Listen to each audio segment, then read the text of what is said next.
અમરેલીમાં બનાવટી લેટર કાંડ મુદ્દે એમએલએ હાર્દિક પટેલ પણ હવે મેદાનમાં આવ્યા। તેમણે નિવેદન આપ્યું, દીકરીનું સરઘસ કાઢ્યું તે નિંદનીય છે, દીકરી સાથે અન્યાય થયો છે, કોર્ટે પાયલને જામીન આપી ત્યાં સુધી કહેવું અયોગ્ય છે, જ્યાં સુધી જામીન આપી દીધા છે ત્યારે વધુ કહેવું અયોગ્ય છે। હવે પાયલને ન્યાય મળે તે દિશામાં કામ ચાલુ છે।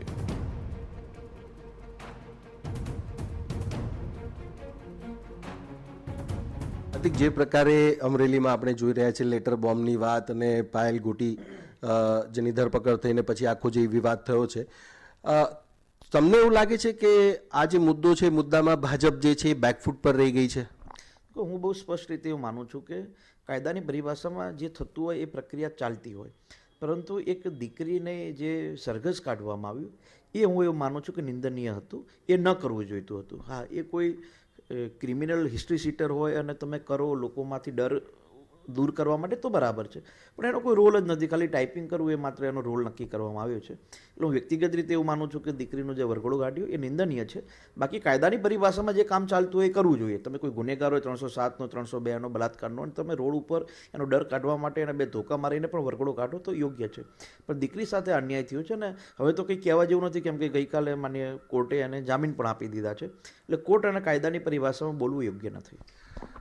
કોંગ્રેસ તો ખફા હતી જ આ મુદ્દાને લઈને અને કોંગ્રેસે આખું એને લઈને અભિયાન જાણે ઉપાડ્યું હતું।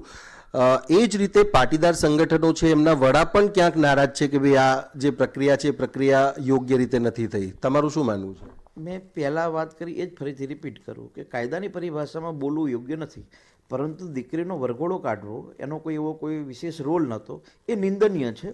હવે જામીન મળી ગયા છે અને સામાજિક દ્રષ્ટિએ કોઈ પણ સમાજ હોય, એ માત્ર પાટીદાર સમાજ, કોઈ પણ સમાજની દીકરી સાથે આવો અન્યાય થતો હોય તો સમાજના આગેવાનો એના બચાવમાં ઉતરતા જ હોય છે। અને સૌથી મોટા આંદોલનની પરિભાષામાં અમે લોકો હંમેશા સમાજના હિત માટે ઊભા રહ્યા છીએ, પરંતુ હવે એના જામીન થઈ ગયા છે। સમાજના અમારા ત્યાંની સંસ્થાના આગેવાનો એને નોકરી આપવાની પણ ભલામણ કરી છે। એટલે જે દીકરી જોડે થયો અન્યાય હતો, હવે એને વ્યવસ્થિત રીતે બચાવની ભૂમિકામાં એને ન્યાય મળે એ દિશામાં બધા કામ કરી રહ્યા છે। અચ્છા, આ પ્રકારની જે સિચ્યુએશન છે એ ક્યાંક ને ક્યાંક પોતાની અંદર એક પોલિટિકલ મતલબ એક ભાવના એક પ્રકારે કહીએ તો પાયલ ગોટી પણ એક આવનારા સમયમાં ફેસ હશે એવું આપને લાગે છે પાટીદાર સમાજનો?